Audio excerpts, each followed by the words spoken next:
तो हमास और हिजबुल्लाह के डबल खतरे को लेकर इजराइल में बहुत घबराहट है। इन दोनों ने अब ऐसे हमले करने शुरू कर दिए हैं जिसमें इजराइल बुरी तरह से फंसता हुआ नजर आ रहा है। लेकिन नेतन्याहू के सलाहकार इसे इजराइल के लिए मौत का फंदा बता रहे हैं।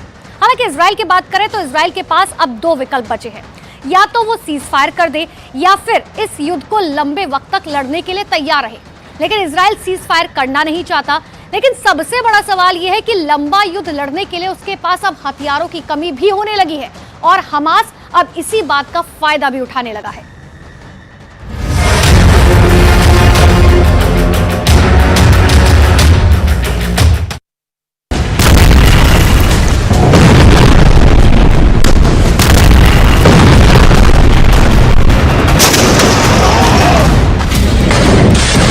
वीडियो के एक एक फ्रेम को बहुत गौर से देखिए। हमास अपने से कई गुना शक्तिशाली इजरायल की सेना से कैसे लड़ रहा है, यह वीडियो इसका उदाहरण है। हमास के लड़ाके बेहद सस्ते रॉकेट, जिनकी कीमत खुद $100 भी नहीं होगी, जमीन से दाग रही है।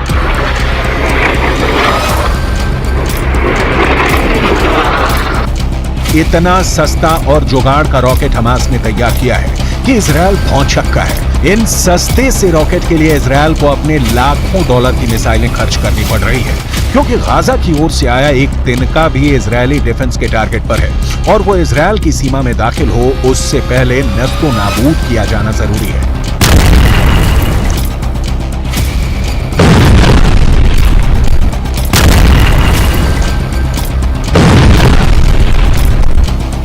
हथियार शास्त्र समझिए और युद्ध में इजरायल के नुकसान को समझिए। हमास का सस्ता रॉकेट, इजरायल की महंगी मिसाइल, कीमत $100 से $500, कीमत लाखों डॉलर।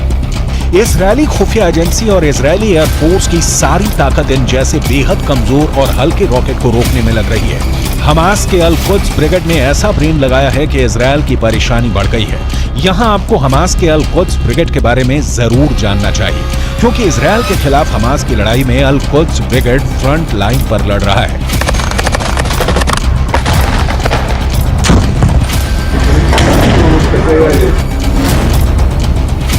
अल कुद्स ब्रिगेड गाजा में हमास के बाद नंबर 2 संगठन है। 1981 से यह संगठन फिलिस्तीन में इस्लामिक राज स्थापित करने के लिए इजरायल के साथ हिंसक जंग लड़ रहा है। अल कुद्स के टॉप लीडर का नाम है जियाद अल नाखल्ला।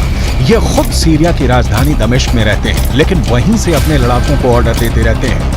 हमास कैसे इजरायल की वॉर स्ट्रेटेजी का तोड़ निकाल रहा है, इसकी कुछ और डिटेल आपको आगे दिखाएंगे, क्योंकि युद्ध में जीत की गारंटी आर्थिक नुकसान की तुलना में हमेशा बड़ी होनी चाहिए। लेकिन इजरायल के साथ ऐसा नहीं हो रहा।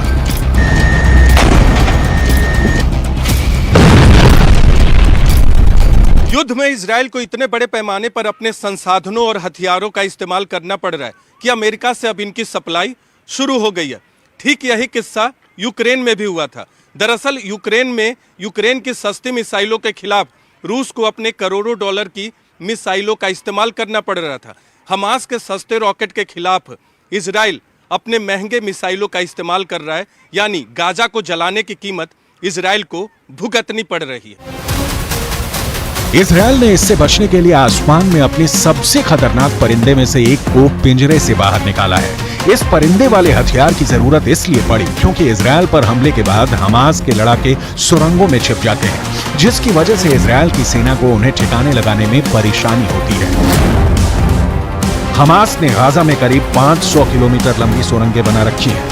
ये सुरंगें घनी आबादी वाले इलाकों से होकर गुजरती हैं और हमास के इन सुरंगों का था लगा पाना इजरायल की सेना के साथ वहां की खुफिया एजेंसी मोसाद के लिए भी चुनौती बन गया है। इजरायल की मीडिया के मुताबिक इसीलिए इजरायल ने अपने सबसे ताकतवर जासूसी ड्रोन एल्बिट हर्मेस 450 को गाजा में उतार दिया है, ताकि जमीन के नीचे बसी हमास की दुनिया का नक्शा निकाला जा सके और वहां छिपे हमास के एक एक लड़ाके को मौत के घाट उतारा जा सके। इजरायली मीडिया का दावा है कि ये जासूसी ड्रोन निगरानी के लिए बेहद कारगर है। इसे इतना ताकतवर माना जाता है कि ये पाताल में छिपे दुश्मन का भी पता लगा सकता है। इजरायल की मीडिया के मुताबिक ये ड्रोन एक बार में करीब 20 घंटे तक उड़ान भर सकता है। इसकी रेंज करीब 300 किलोमीटर तक बताई है। एल्बिट हर्मेस 450 ड्रोन करीब 170 किलोमीटर प्रति घंटे की रफ्तार से उड़ान भर सकता है। और सबसे खास है इसका रेडार सिस्टम, जो जमीन के नीचे होने वाली हलचल का भी पता लगा सकता है, वो भी 18,000 फीट की ऊंचाई पर उड़ान भरते हुए। इजरायल के पास दुनिया की सबसे लेटेस्ट तकनीक वाले ड्रोन मौजूद हैं। इजरायल के पास हमास के खिलाफ लड़ने के लिए अभी बहुत से हथियार भी हैं, जिनका इस्तेमाल इजरायल युद्ध जारी रहा तो जरूर कर सकता है। दूसरी ओर ड्रोन के स्तर पर हमास भी कमजोर नहीं है। कामिकाज़े ड्रोन टेक्नोलॉजी को ईरान के जरिए हमास के आतंकवादियों तक पहुंचाया गया है। इसके जरिए इजरायल की फौज के हर एक मूवमेंट को हमास के लड़ाके पहले ही जान लेते हैं। काले रंग का कामिकाज़ी ड्रोन आत्मघाती हमलावर है। इसी ड्रोन के जरिए अभी तक आईडीएफ के खिलाफ हमास ऑपरेशन को अंजाम देते आया है। ये यूक्रेन में इस्तेमाल किए जा रहे ईरान के शाहिद ड्रोन का सस्ता वर्जन है। हमास की सुरंगों में अभी काफी हथियार बचे हुए हैं, जिससे जमींदोज किए बिना हमास का संपूर्ण विनाश संभव नहीं है। लेकिन इजरायल के साथ परेशानी यह है कि हमास ही अकेला दुश्मन नहीं है।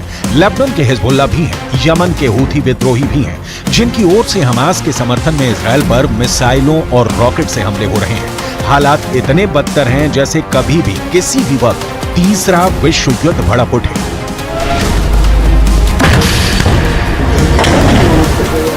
यमन के हूथी विद्रोहियों ने फिर इजरायल को निशाना बनाने की कोशिश की है। इस वक्त लेबनान के हिजबुल्लाह से भी ज्यादा हमले इजरायल पर हूथी कर रहे हैं। इन हूथी विद्रोहियों का आका है ईरान। हूथी विद्रोहियों की मिसाइल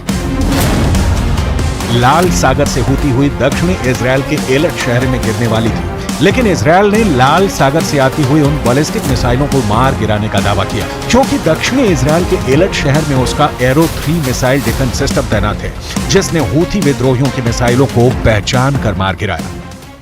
הלחימה נמשכת, אין הפסקת אש, אנחנו חוזרים על זה, אין הפסקת אש, אנחנו ממשיכים להילחם. हूथी विद्रोहियों को रोकने के लिए अमेरिका ने लाल सागर में अपना एयरक्राफ्ट कैरियर आइजनहावर उतारा है, तो वहीं हिजबुल्लाह के खिलाफ भूमध्य सागर में जेराल्ड फोर्ड पहरा दे रहा है। इजराइल के पास खुद दुनिया का टॉप एयरक्राफ्ट सिस्टम मौजूद है। इजराइल इस वक्त गाजा में अपनी पूरी ताकत से जुटा हुआ है हमास के अंतिम लड़ाके की मौत तक। यमन से आती मिसाइल को इजरायल के एरो 3 मिसाइल डिफेंस सिस्टम ने नष्ट कर दिया। इजरायल का एरो 3 मिसाइल डिफेंस सिस्टम सटीक हमले करने में माहिर है और मिसाइल को ट्रैक करके उसे हवा में तबाह करने का दम रखता है। इजरायल ने जब एरो 3 मिसाइल डिफेंस सिस्टम का टेस्ट किया था तो ये 100% सफल रहा था। हमास किसी भी स्तर पर इजरायल के सामने नहीं टिक सकता। लेकिन सवाल है कि इस युद्ध का अंत क्या है? क्या किसी साजिश के तहत पश्चिमी एशिया को जलाने की कोशिश की जा रही है?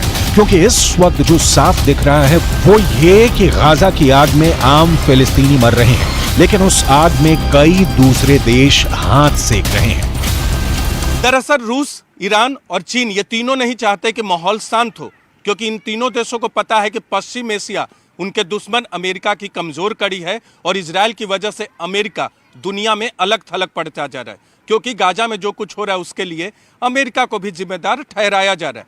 ये तीनों देश इसका फायदा उठाना चाहते हैं और इसीलिए पश्चिम एशिया के मुस्लिम देशों को अमेरिका के खिलाफ इन लोगों ने खड़ा करना शुरू कर दिया। पश्चिम एशिया के मुस्लिम देशों की संख्या अच्छी खासी है। अगर रूस, ईरान और चीन को Iran, Jordan, Kuwait, Lebanon, Oman, फिलिस्तीन, कतर, सऊदी अरब, सीरिया, तुर्की, संयुक्त अरब अमीरात और यमन जैसे देशों का साथ मिल गया तो फिर पूरी बाजी ही पलट सकती है। इन सारे देशों के बीच इजरायल अमेरिका के खिलाफ एक होने की ताकत उस लेवल पर कभी नहीं रही, जैसा कि दावा किया जाता रहा है। संयुक्त अरब अमीरात और ईरान के बीच भी सुलगते मुद्दे हैं। 22 देशों का अरब संगठन शब्दों का खेल खेल रहा है। फिलिस्तीन में मानवीय मदद के नाम पर कुछ ट्रकों को भेजे जाने के अलावा इन देशों ने कोई कदम नहीं उठाया।